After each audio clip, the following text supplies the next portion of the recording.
አሁን ያለነው ጌታችን ሞትን ዳርጎ ከተነሳ በ40ኛው ቀን ከዚህች ቦታ ላይ ነው ያረገው። እችት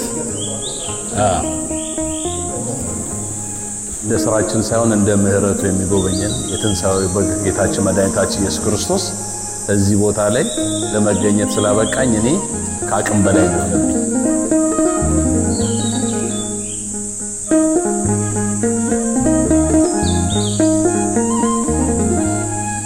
ኃጢአቴ እንደ ስራዬ እዚህ ቦታ ለኔ ለመቆም አይገባኝም። ግን ክብሩ ይስፋ ጸጋው ይጓደል የሰራዊት አምላክ የቅድስት ድንግል ማርያም ልጅ አሁን ሁሉንም የዓለም ሕዝብ ለዚህ ቦታ ያብቃ።